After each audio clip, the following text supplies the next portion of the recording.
کیا نام ہے بھائی آپ کا؟ ٹھیک ہے سر، اللہ کا سر میرا نام محمد شعیب ہے سر۔ شعیب بھائی کہاں سے کال کر رہے ہیں آپ؟ سر میں مظفر نگر یو پی سے کال کر رہا ہوں۔ ہندوستان سے؟ واہ جی واہ، اوکے بھائی۔ جی سر، جی سر کیسے جی ہیں آپ؟ بات طبیعت کیسی ہے سر؟ اللہ تعالیٰ کا بڑا احسان ہے، حکم کریں بھائی صاحب۔ جی سر، اللہ سے دعا ہے سر کہ اس دور میں اسلام کا پرچم آپ نے جس طرح بلند کیا ہے وہ بہت قابل تعریف ہے سر۔ اللہ آپ کو عزت دے، تھینک یو میرے بھائی۔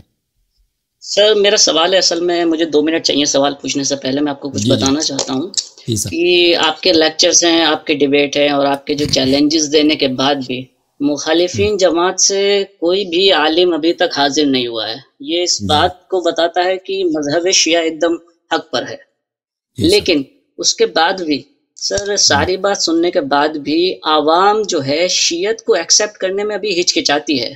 سر اس کے پیچھے ایک وجہ ہے، اصل میں 2 وجہ ہیں۔ وجہ پہلی یہ ہے کہ سر جو ابن تیمیہ کا جو فتویٰ ہے کہ غیر اللہ سے مانگنا یہ سب بدعت ہے اور آپ دوسرے سے مانگیں گے تو یہ سب شرک ہے، اصل میں اس فتوے نے سر ہائیجیک کر لیا ہے دماغ کو لوگوں کے۔ اب اس معاملے میں سر جو آپ کے جواب آتے ہیں سر، اس میں برا ماننے والی بات نہیں ہے، وہ آپ جو آپ کے جواب آتے ہیں وہ بھی سر 100% مطلب متفق نہیں ہوتے ہیں لوگ۔ جیسے مثال کے طور پر آپ کہتے ہیں کہ آپ قرآن کی اس آیت کا حوالہ دیتے ہیں کہ اللہ کی راہ میں جو شہید ہوتا ہے اسے مردہ نہ سمجھو، لیکن یہ بات بالکل صحیح ہے کہ نبی کریم صلی اللہ علیہ وسلم حاضر ہیں، لیکن کیا ہم ان سے ایسا مانگ سکتے ہیں کہ کیا ہمیں معاف کر دیجئے، ہمیں جنت نصیب کر دیجئے؟ شفاعت تو طلب کر سکتے ہیں کہ تو جنت آپ کو، کہ اللہ سے آپ کو سر شفاعت تو جنت کیا میں دلا دے۔ بالکل بالکل، نبی کیوں کا نہیں کر معاف سکتے؟ کرنا اور اللہ کا معاف کرنا ایک ہی بات ہے سر؟ بالکل، جس سے نبی راضی ہوں سے اللہ راضی ہوگا بلا شک۔ جس سے نبی تو صلی سر اللہ اس علیہ فتوے وسلم پہ ہو کیا سکتا ہے بھائی کہ نبی مجھ سے راضی ہوں، میں اس سے پیار کریں اور اللہ مجھ سے ناراض ہوں یہ ہو سکتا ہے؟ نہیں سر، نہیں ہو سکتا، نہیں نہیں ہو سر۔ سکتا۔ تو سر اس فتوے کے بارے میں سر کیسے جواب دے تو سکتے ہیں یہ اچھی طرح کہ لوگوں کو سمجھ؟ بھائی صاحب دیکھیں، میں نے آپ کی خدمت میں عرض کیا نا کہ یہ صرف شیعوں کے خلاف نہیں ہے، سب مسلمانوں کے خلاف ہے۔ صرف وہابی اس بات کو شرک مانتے ہیں، اس طرح نہیں ہے کہ صرف شیعہ استغاثہ کرتے ہیں۔ آپ کے بہت سارے جماعت تو سر یہ مخالفین کے جواب فرقے نہیں، ہیں۔ یہ کوئی جواب نہیں ہے نا سر؟ نہیں، یہ جواب کوئی کا حصہ جواب ہے، نہیں کہ یہ جواب کا حصہ ہے، یہ جواب نہیں، جواب کا حصہ ہے۔ دیکھیں کہ آپ کہتے ہیں کہ یہ لوگ شیعہ ہونے سے ہچکچاتے ہیں، اگر یہ مخصوص ہوتی شیعوں میں کہ صرف شیعہ مدد مانگتے ہیں غیر اللہ سے، جی سر، تو پھر لازمی بات ہے جی سر، کہ یہ صرف شیعوں کو جواب دینا، یہ تو سب مسلمانوں کے اس مسئلے پہ اجماع ہے۔ اور ابن تیمیہ سے پہلے، سر بالکل صحیح بات ہے، ہم ہاں ابن کسی تیمیہ سے بھی سے سوال کر پہلے سکتے ہیں، اس میں ایسی کسی کوئی نے نہیں کہا شیعہ یہ مخصوص حرام ہے۔ نہیں ہے سوال کرنا ہے۔ ہاں ابن ہاں تیمیہ سے بالکل پہلے صحیح بات ہے کسی سر نے کہ نہیں، ہم یہ آپ سن لے بھائی، ابن تیمیہ سے پہلے کسی نے نہیں کہا کہ جی یہ حرام ہے۔ شرک تو دور کی بات ہے، کسی نے نہیں کہا حرام ہے، آپ نہیں مانگ سکتے۔ تو یہ ابن تیمیہ کا عقیدہ ہے، اور ابن تیمیہ کے جو دلائل ہیں کہ آپ غیر اللہ سے کو نہ پکاریں، وہ دلائل باطل ہیں۔ اس نے قرآن کی آیت کی غلط تعویل کی ہے، غلط ترجمہ کیا ہے۔ ہم ادھر بیٹھے ہیں، جماعت مخالفین ادھر آ جائیں، کہہ دیں کہ یہ قرآن کی آیت ہے۔ بھائی ابن تیمیہ کا فتویٰ تو کسی پہ حجت نہیں ہے نا، تو حجت کیا؟ قرآن حدیث ہے کہ یہ حدیث میں یہ لکھا ہے، یہ قرآن کی آیت ہے۔ قرآن کی کسی آیت میں نہیں لکھا کہ آپ غیر اللہ سے مدد نہیں مانگ سکتے، اور کوئی حدیث نہیں کہ آپ غیر اللہ سے نہیں مدد مانگ سکتے۔ ٹھیک ہے نا؟ آپ سن لیں، آپ جی سر، دیکھیں، شرک اگر کوئی چیز شرک ہے تو ہر جگہ شرک ہے، ٹھیک ہے نا؟ آپ مثلا غیر اللہ کی عبادت شرک ہے، غیر اللہ کو میں اللہ پکاروں، وہ ہر جگہ شرک ہے۔ جی سر، اس طرح نہیں ہے کہ اگر کوئی زندہ ہے اس کو آپ عبادت کر سکتے ہیں، اگر مردہ ہے تو عبادت نہیں ہے بھائی، اس طرح کی کوئی تمیز نہیں ہے بھائی۔ ابھی میرے سامنے ایک پیر صاحب ہے، میں اس کو سجدہ کروں، نماز پڑھوں اس کے لیے، یہ شرک ہے۔ اب وہ پیر مر جائے پھر بھی حرام ہے۔ اس طرح نہیں کہ اگر وہ زندہ ہے تو جائز ہے، اگر مردہ ہے تو جائز نہیں ہے۔ ابھی بھائی کوئی کالا ہے، کوئی گورا ہے، کوئی امریکہ کا ہے، کوئی یورپ کا ہے، کوئی فرشتہ ہے، کوئی ستارہ ہے، غیر اللہ کی میں عبادت کروں، غیر اللہ کو میں اللہ مانوں، تو یہ ہر جگہ شرک ہے بھائی، اس میں کوئی تمیز نہیں ہے، ٹھیک ہے نا؟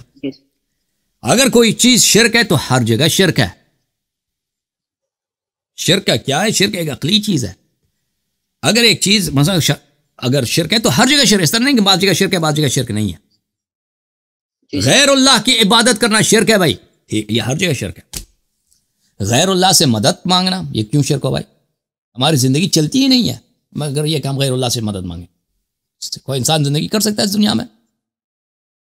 آپ حساب لے لیں، صبح سے اٹھتے ہیں رات تک، صبح اٹھتے ہیں چائے دے دو، غیر اللہ سے آپ نے چائے مانگی، ناشتہ دے دو، کپڑا کہاں ہے، وہ بس والا آتا ہے، بس مجھے یہاں پہنچا دو، یعنی ہر لمحہ آپ غیر اللہ سے مدد لیتے ہیں، لوگ گدے سے مدد لیتے ہیں، لوگ ایک ٹیبلٹ ہے تو ظاہر ہے، جو ظاہر ہے بھائی، دیکھیں بھائی صاحب، شرک ہر جگہ شرک ہے، جی سر، شرک ہر جگہ شرک ہے، جی سر، جی شرک ہر جگہ شرک، اس طرح نہیں ہے کہ آپ اگر مثلا اگر ظاہر ہے تو ہم عبادت کر سکتے ہیں، بھائی اب بت آگے پڑا نا، وہ ظاہر ہے، وہ بت آگے پڑا ہے نا، یہ تو قرآن میں بھی ہے سر، قرآن میں بھی ہے سر، یہ کہ آپس میں ایک دوسرے کی مدد کرو، ختم بات، ہم بھی یہی کہتے ہیں، قرآن میں بھی ہے کہ مدد کرو، لیکن قرآن میں یہ بھی تو ہے سر، ایاک نعبد و ایاک نستعین، ایاک نعبد و ایاک نستعین کا یہ مطلب نہیں ہے، وہ میرا تقریر آپ اسی یوٹیوب چینل پہ ایاک نعبد و ایاک نستعین کے مطابق میرا 1 گھنٹے سے زیادہ تقریر ہے، وہ جو مشہور کر دیا ترجمہ کہ ہم صرف تیری مدد مانگتے ہیں،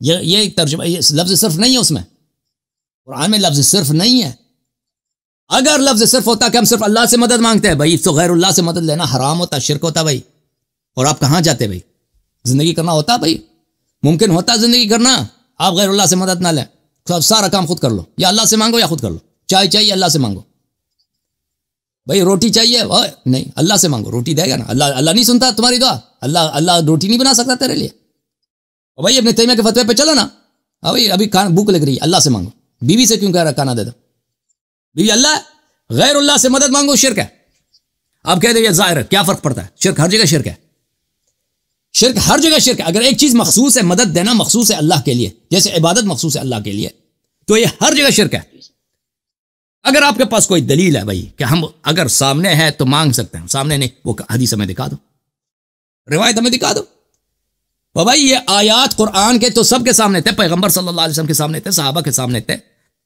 کہ جن کے غلط ترجمہ کرتا ہے ابن تیمیہ، کہتا ہے وہ آیات یہ ہیں کہ غیر اللہ کی عبادت کرو تو شرک ہے، وہ اس کا ترجمہ کرتا ہے غیر اللہ کو پکارو تو شرک ہے، یہ تو سب کے سامنے تھے، کیوں ایک صحابی نے کبھی نہیں پوچھا کہ بھائی یہ تو شرک ہے، تو لسٹ بن جاتی ہے، بھائی زندگی ساری ہماری شرک ہی شرک ہے، پھر پیغمبر جواب دیتے ہیں نہیں اگر سامنے ہے تو شرک نہیں ہے، وہ کہاں ہے وہ دلیل، کچھ دلیل ہے ہی نہیں بھائی، کچھ بھی نہیں ہے، کچھ بھی نہیں ہے، تو دیکھیں اگر میں پیغمبر صلی اللہ علیہ وسلم میرے ساتھ ہوں، میں اس زمانے میں ہوتا، پیغمبر صلی اللہ علیہ وسلم سے کہہ دیتا ہوں یا رسول اللہ میں غریب آدمی ہوں، مجھے کچھ پیسے دے دو، پیغمبر صلی اللہ علیہ وسلم کہتے ہیں چلو اٹھاؤ یہ پیسے تمہارے پاس، یہ 100 درہم تمہارے، یہ شرک ہے، کوئی نہیں، میں ہندو سے مانگ لوں شرک نہیں ہے بھائی، ہندو ہے میرا پڑوسی، 100 درہم دے، 100 روپیہ دے دو، دے دیتا ہے، شرک نہیں ہے، پیغمبر سے مانگ لوں تو کہتے اب پیغمبر دنیا سے چلے گئے، کیوں یہ شرک ہو جائے، وجہ کیا کہ شرک ہو جائے، میں نے پیغمبر کی پوجا کی ہے نہیں کی پوجا، پیغمبر کو میں صبح کتنے نماز پڑھتے ہیں بھائی مسلمان، 5 نماز تو نہیں پڑھتے، بہت زیادہ 5 نمازوں سے زیادہ پڑھتے ہیں، ہر نمازی باطل ہے، السلام علیکہ ایھا النبی، نبی صلی اللہ علیہ وسلم زندہ سلام دیتے ہیں، اس پیغمبر سے اگر مانگے تم کیوں شرک ہو، اچھا پھر مذہب ہے یہ تو یعنی عقلی نقلی کوئی دلیل نہیں کہ یہ شرک ہے، پھر مذہب اہل بیت علیہم السلام میں روایات احادیث ہیں کہ تم پیغمبر سے طلب کرو، ائمہ طاہرین علیہ السلام سے طلب کرو، اس امر موجود ہے بھائی، مذہب اہل بیت میں امر کہ طلب کرو، امام حسین علیہ السلام سے مانگو، امیر المؤمنین علیہ السلام سے مانگو، اپنی حاجت طلب کرو، وہ آپ سے محبت کرتے ہیں اور وہ دے سکتے ہیں آپ کو، امام علیہ السلام رسول صلی اللہ علیہ وسلم ایسے نہیں ہے کہ جب تک وہ زندہ تھے ان کے معجزات تھے، اب مرنے کے بعد وہ پیغمبر نہیں ہے یا معجزے نہیں ہیں، اس طرح نہیں ہے، وہ دنیا میں بھی جب تک زندہ تھے ان کے معجزات تھے، وہ چاہتے تو پتھر کو سونے میں تبدیل کر لیتے، مرنے کے بعد بھی ان کے پاس پاور ہے، بلکہ اس سے زیادہ ہے، ہر دن ہر لحظہ ان کی مقام بڑھتی جاتی ہے، تو اگر ہم پیغمبر صلی اللہ علیہ وسلم سے طلب کریں اس طرح یا رسول اللہ تم اللہ کے نزدیک ہماری شفاعت کرو، یہ بھی صحیح ہے، یہ شرک نہیں ہے، اگر اسے طلب کریں کہ نہیں ڈائریکٹلی پیغمبر سے کہ یا رسول اللہ صلی اللہ علیہ وسلم میرا بیٹا بیمار ہے، اس کو تم شفا دے دو، اس کو تم شفا دے دو، میں ایک ہندو ڈاکٹر کے پاس جاتا ہوں، دانت میں درد ہے بھائی، پیٹ میں درد ہے، ڈاکٹر صاحب علاج کرو، یعنی شفا دے دو، علاج کرو، کیا مطلب میں نے شفا دے دو، تم ڈاکٹر بھائی وہ آپریشن کرے گا، گولی دے گا، انجیکشن لگائے گا، کچھ کرے گا، کبھی ٹھیک ہوتا ہے کبھی ٹھیک نہیں ہوتا، کبھی کام دیتا ہے کبھی کام نہیں دیتا، ٹھیک ہے نا، تو ہندو ڈاکٹر کے پاس میں جب جاتا ہوں یا آپ بچے کو لے کے جاتے ہیں آپ، وہ حرام نہ شرک کچھ بھی نہیں ہے، بلکہ ضروری ہے، اس کے بغیر زندگی نہیں چل سکتی، اب میں جو طبیب النفوس ہے، جو اولین و آخرین کا سب دردوں کا علاج کرنے والا نبی صلی اللہ علیہ وسلم ہے، اس کے در پہ جاتا ہوں، یا رسول اللہ تیرے جو دوسروں کے پاس شفا ہے اس سے بہتر تیرے پاس شفا ہے. عیسی ابن مریم انی اخلق لکم من الطین کہیئۃ الطیر فانفخ فیہا فیکون طیرا باذن اللہ انی ابرئ الاکمہ والابرص ولی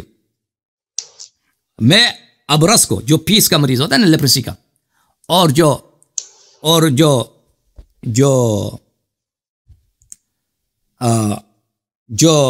شل ہوتا ہے اس کو شفا دیتا ہوں. اعمیٰ کو جو نابینا ہوتا ہے اس کو شفا ہوتا ہے. مردے کو زندہ کر لیتا ہے. تو یہ دیکھیں معرفت میں فرق ہوتا ہے بھائی, معرفت میں فرق ہے. ہمارے پاس احادیث بہت زیادہ ہیں کہ جو انبیاء جو معجزات سب انبیاء کے پاس تھے نا متفرق, وہ سب کے سب ہمارے نبی صلی اللہ علیہ وسلم کے پاس ہیں. اس طرح نہیں کہ صرف عیسی ابن مریم شفا دے سکتے مردے کو زندہ کر, ہمارے نبی صلی اللہ علیہ وسلم کر سکتے تھے, انہوں نے کیے بھی ہیں. وہ شفا بھی دے سکتے تھے. مرنے کے بعد پیغمبر پھر بھی نبی ہیں اور زندہ ہیں. یہ ذالک الکتاب لا ریب فیہ ھدی للمتقین الذین یؤمنون بالغیب. ہمارا غیب پہ ایمان, بہت ساری چیزیں ہم نہیں دیکھتے ان کو. جنت نہیں دیکھا, نار نہیں دیکھا, فرشتوں کو نہیں دیکھا. آپ نے دیکھا فرشتے کو؟ فرشتے دو یہاں کاندھے پہ بیٹھے ہیں اعمال. میں نے تو نہیں دیکھا بھائی آج تک, ان سے بات بھی نہیں کی ان لوگوں کی ہوگی, مجھے سنائی نہیں دیا بھائی. ملک الموت کو میں نے نہیں دیکھا, فرشتے مر کو نہیں دیکھا, میں نے جنت نار کو نہیں دیکھا, میں نے عذاب قبر, میں نے میرا سب پہ. اگر ان پہ انسان ایمان نہ لائے کافر ہے بھائی. جبرائیل علیہ السلام پہ آپ کا ایمان نہ ہو کافر ہے, آپ دین سے خارج ہے. اور بھائی میں نے بہت ساری چیزوں کو نہیں دیکھا, ان سب پہ میرا ایمان ہے. نبی صلی اللہ علیہ وسلم دنیا سے گئے, اس طرح نہیں نبوت ختم نہیں ہوئی, آج بھی وہ نبی ہے, آج بھی صاحب موج, آج بھی زندہ ہے, آج بھی شہنشاہ ہیں, آج بھی وہ طبیب ہیں, آج بھی شفا دینے والے ہیں. تو نبی صلی اللہ علیہ وآلہ وسلم اگر میں اسے شفا طلب کروں, میں نہیں کہتا وہ اللہ نہیں, میرا کبھی کسی بھی شیعہ کا, اگر کسی شیعہ کا یہ نیت ہے کہ وہ نبی صلی اللہ علیہ وآلہ وسلم یا امام حسین علیہ السلام کو خطاب کر کے اس لیے خطاب کرتا ہے کہ امام حسین اللہ ہے, تو وہ شیعہ پہ لعنت ہے, وہ شیعہ نہیں, وہ کافر ہے, زندیق. شیعوں کا یہ عقیدہ نہیں ہوتا. ہم کہتے ہیں کہ امام حسین علیہ السلام اللہ کے بندے ہیں, اللہ کا مخلوق ہے, وہ اللہ کی عبادت کرتے تھے, اللہ ان سے راضی ہے. ان کے پاس جیسے نبی صلی اللہ علیہ وسلم کے کرامات, معجزات, خوارق عادات ہیں, وہ شفا دے سکتے ہیں اگر وہ چاہیں تو ہم اسے طلب کرتے ہیں. تو یہ اس میں شرک کی آخر ایک چیز شرک ہے, اس کی وجہ ہونی چاہیے, دلیل ہونی چاہیے. بلا وجہ سے شرک ہے. اوکے میرے بھائی.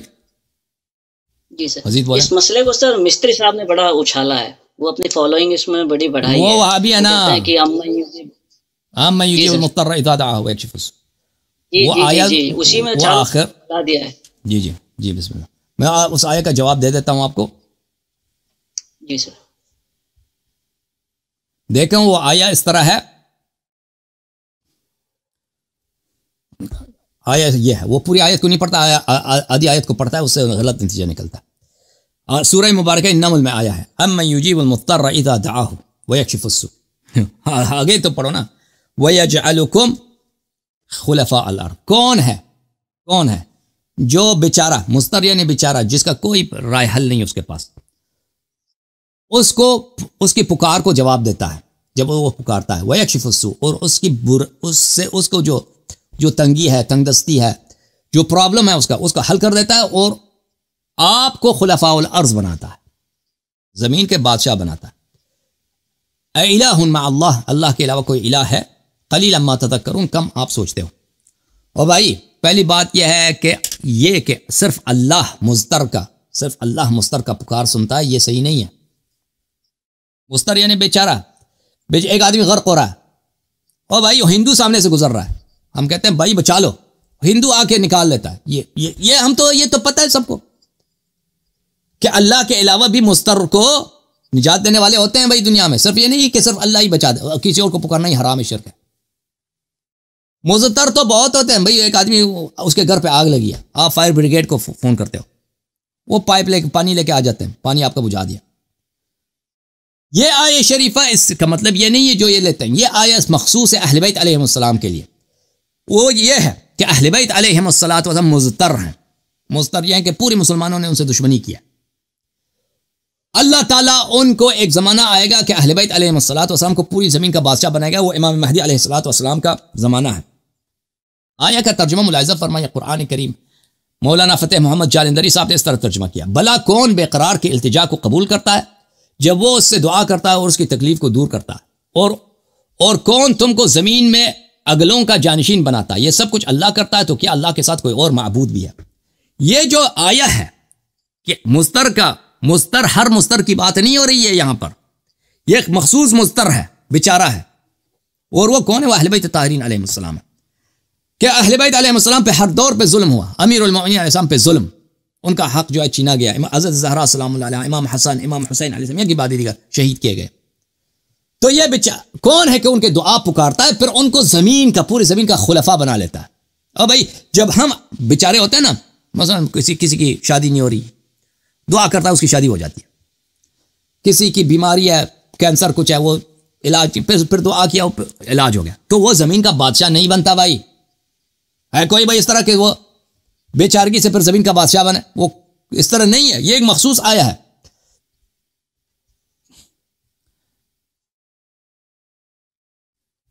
جماعت مخالفین نے اس آیے کے ذیل میں کوئی حدیث نقل نہیں کیا کہ یہ مضطر کون ہے. یہ حدیث ان کے پاس کوئی نہیں ہے. اچھا، میں آپ کی خدمت میں کتاب سلیم بن قیس کتب شیعہ کتب سے روایت دکھا دیتا ہوں. یہ کتاب سلیم بن قیس ہلالی ہے، جز نمبر 2، یہاں پہ ملاحظہ فرمائے حدیث نمبر 25 ہے. یہ حدیث ہے، حضرت امام امیر المؤمنین علیہ السلام فرماتے ہیں،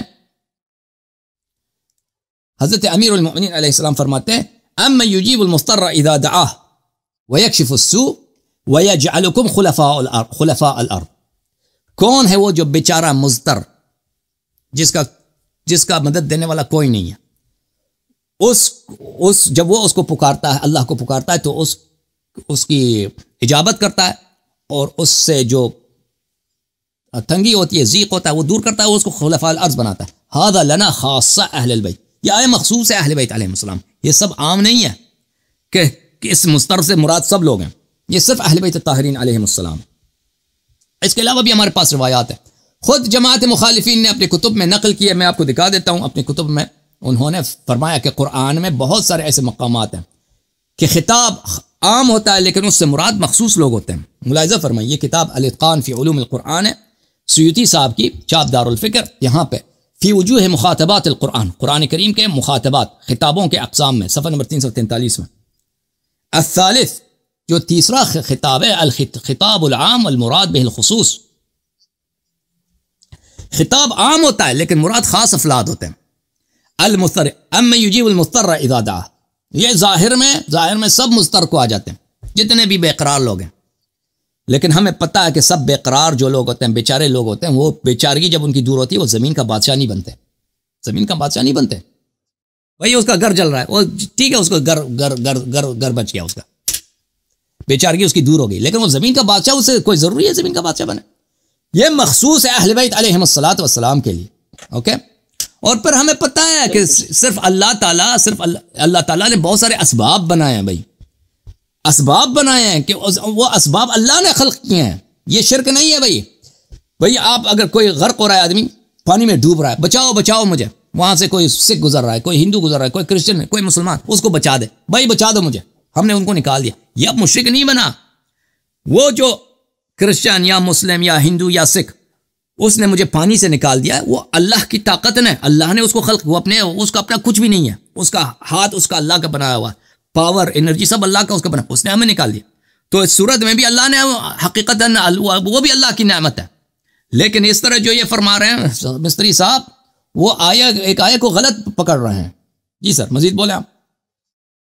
ٹھیک ہے سر. یہ جو آپ نے چیلنج دیے تھے، کیا کسی کا رپلائی آیا ہے سر ابھی تک؟ نہیں، کوئی نہیں آیا. اور رپلائی نہیں آئے گا بھائی. ہمارے جن مسائل میں ہم چیلنج کرتے ہیں، نہ شیعوں میں اور مخالفین میں، نہ شیعہ سامنے آتے ہیں نہ مخالفین سامنے آتے ہیں. کوئی نہیں آتا. نہیں آئے گا سر، کوئی سامنے آئے گا بھی نہیں سر. کوئی نہیں آئے گا. اور وہ آتے ہیں، مثلا وہ آتے ہیں جن کا نام ہم لے کے پکارتے ہیں، وہ نہیں آتے نا. وہ چھوٹے غیر معلوم، غیر مفروض، جن کو قرآن نہیں پڑھنا آتا. وہ آپ نے دیکھا ہوگا پچھلے ہفتے وہ آیا تھا علامہ صاحب، قرآن دے دیا سامنے، وہ کہتے ہیں میں علامہ ہوں، بغداد میں نے 9 سال پڑھی ہے. وہ اس کو قرآن کی ایک آیت بھی نہیں پڑھنا. ایسے لوگ آتے ہیں. جتنے بھی ڈیبیٹ دیکھے ہیں سر، چھوٹے موٹے کو بھیج دیتے ہیں. جیسے کوئی آپ نے بتایا بھی تھا، ایک کبھی مولوی آتا ہے، کبھی کوئی آتا ہے، لیکن جواب دینے والے جن کا نام ہوتا ہے وہ کوئی نہیں آتے جن کے نام. ٹھیک ہے sir, thank you very much. Thank you میرے بھائی. اللہ